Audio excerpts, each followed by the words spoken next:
I'm back. I know I haven't done a video in quite a while, and I've definitely gotten a lot of good response, questions and comments from my other videos that I've done for you regarding, Air Force basic training. I've picked a handful of questions to answer that were asked on my video pages across them. These questions are important to you guys. It's what you want to know. So if you guys want me to answer more of your questions regarding Air Force basic training, Air Force tech school, or Air Force in general, feel free, drop a like, comment below, all that stuff. Also, today's video, I've switched it up. I'm shooting this video on my GoPro Hero 4 session. If you guys haven't used a GoPro, let me tell you, this thing is great.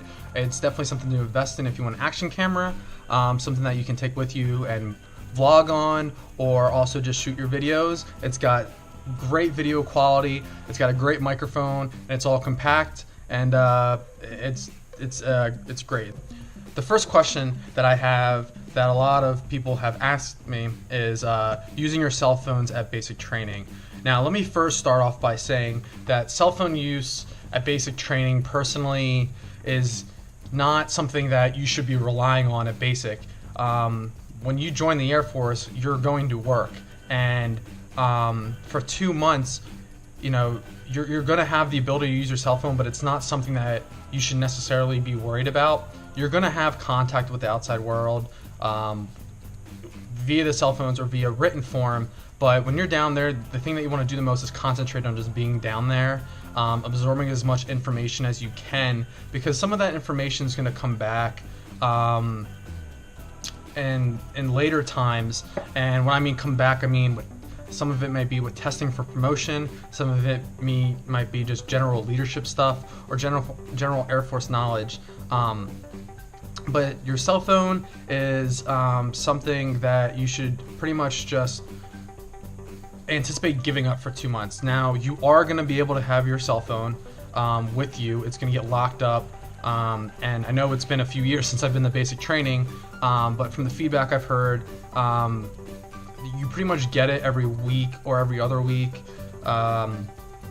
Again, basic training is always changing to make it better, and when new commanders coming in and out of that training group that's down there that runs basic, they're going to change their policies for how they see best. So again, don't really worry about your cell phone. You're going to get it, and whatever time you do have, use it appropriately. Call people that are important. Don't worry about social media or any of that stuff. You're down there for basic training. You're not down there for fun time. You're down there to become an airman, and you're down there to better yourself. Next question I had was regarding compression shorts, which a little bit caught me off guard. Some of you asked, should I bring them, and what should I do? I would recommend bringing them. I use them specifically for PT, and that was it. And that's just the type of person I am.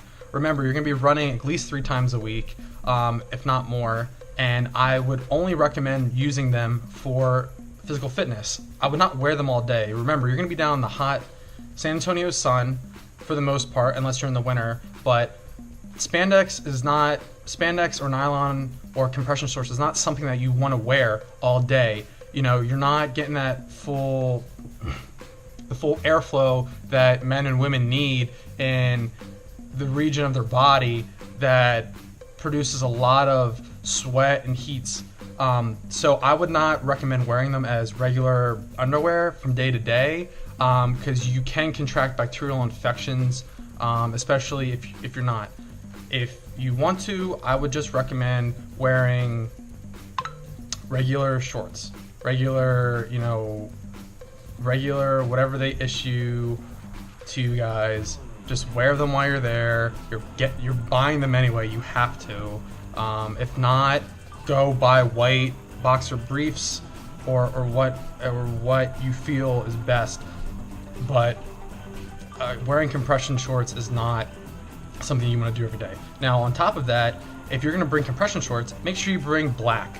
That's a key thing. If you bring pink or green or whatever, men and women like to wear on a regular basis, that's not something that you're going to let you wear during PT. Just bring black compression shorts. It's easy, it matches everything, and you're not going to get in trouble for them. Next question that was asked was, should I bring a watch?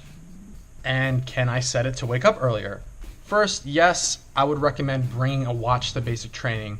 The reason that is you're going to go through your day pretty quickly on the most part, as long as you don't get hung up about worrying about whatever you're doing ending. Bring a watch. It helps. It's one digital item that you're going to have on you for the all the time.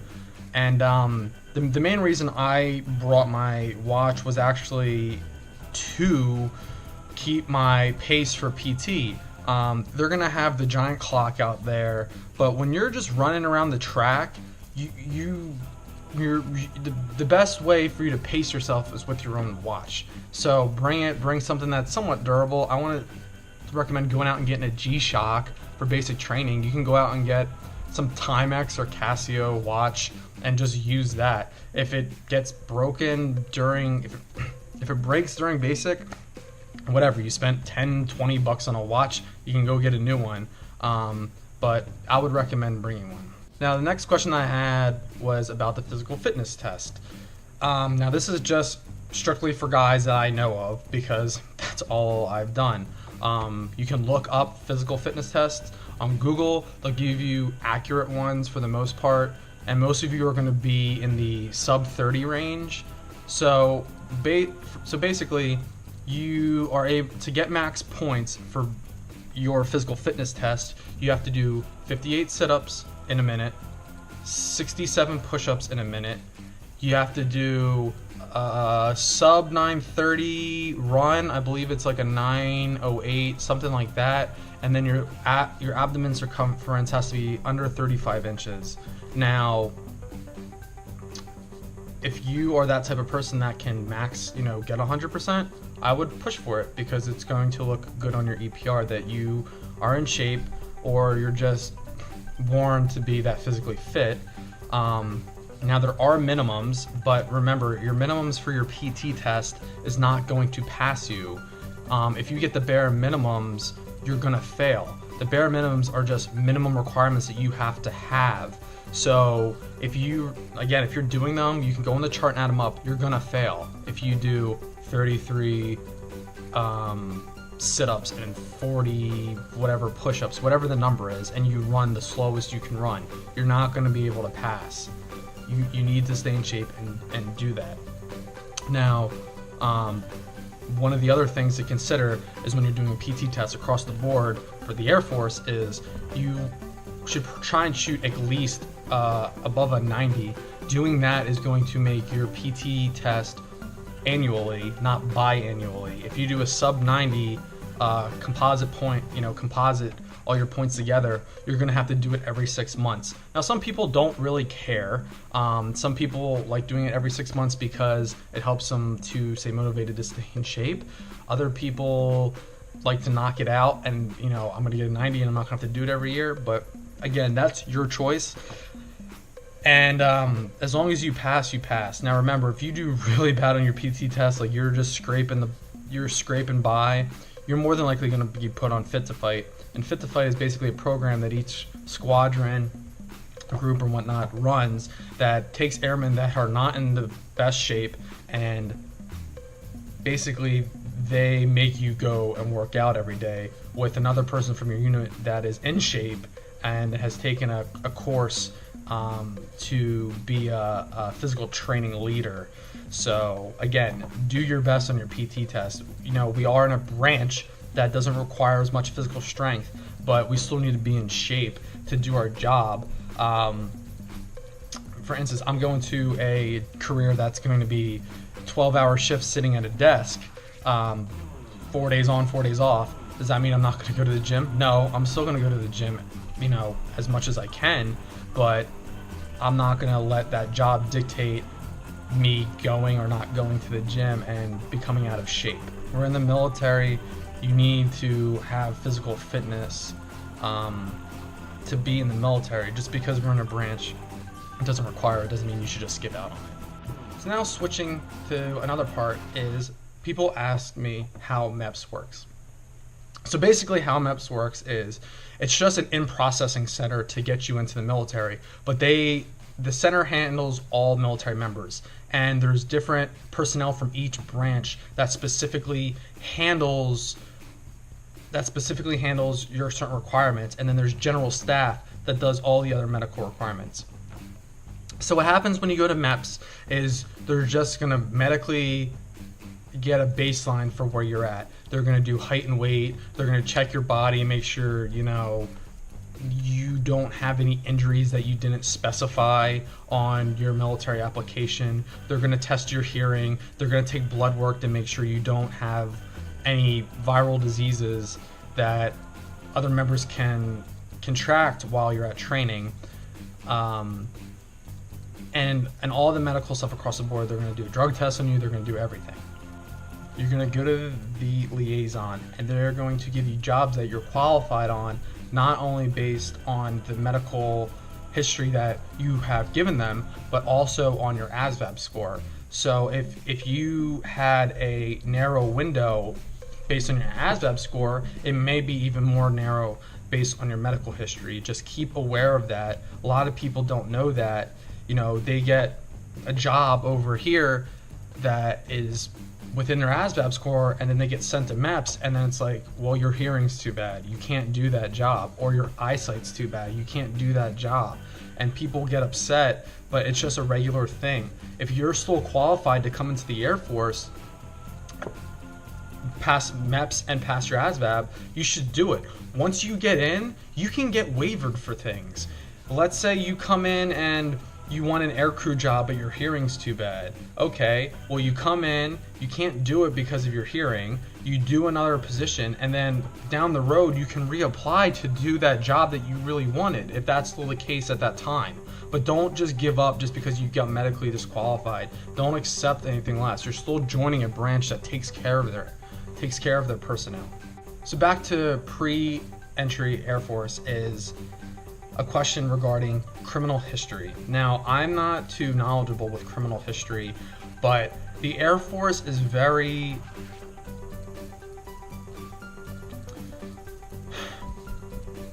I'm not too knowledgeable with criminal history, but I know the Air Force is very picky when it comes to letting individuals enter into the branch. And the reason because we have the pick of the litter. We have a lot of people that come into recruiting offices that want to join, and we have certain requirements. Now, if you have a criminal history, regardless of if it's something minor or something major, you may have a chance again to the Air Force.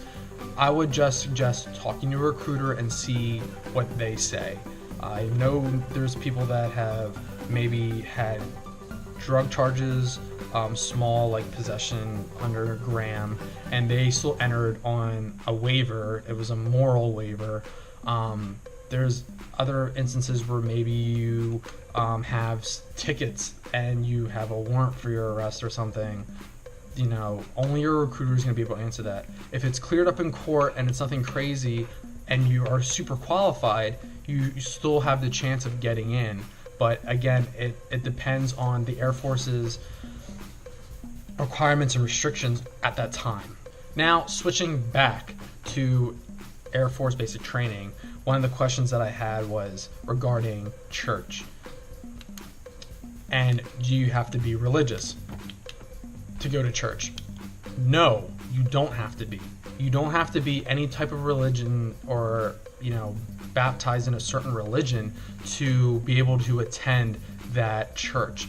If you don't have a religion, you can go to any religious service that's going on. They have a lot of different ones. You can go and try them. You can go to a different religious service every single week, and it's not a big deal. Do you have to go to church? No, you don't have to go to church. But if you don't, you're going to be back in your dorms, more than likely cleaning or doing something else that your MTI wants you to do. I would recommend going. It's a way to get away. It's all airmen, Air Force chaplains, or or priests, or what you want to address them as. They are the nicest people in the world, and I can say that firsthand because I work with them for the past 4 years every single day.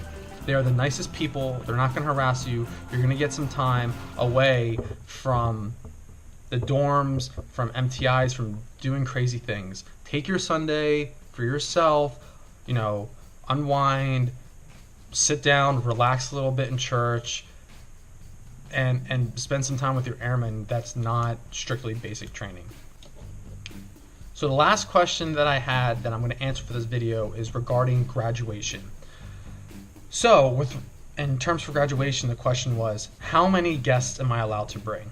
Now, as far as I'm still aware, you can only bring 10 individuals to basic training to your graduation ceremony. And the reason that is because you have to think there's 800 other people, or plus or minus, that are going to be members. So if you have 800 people each bringing 10 people, that's 8,000 people. They got to sit on the parade field in the stands somewhere, which it's not that big to fit 8,000 people. So my recommendation would be letting people know beforehand that this is when your graduation is, or is intended to be if you don't get washed back, and just get a ballpark of who's going to come. They're going to give you a form once you get there, which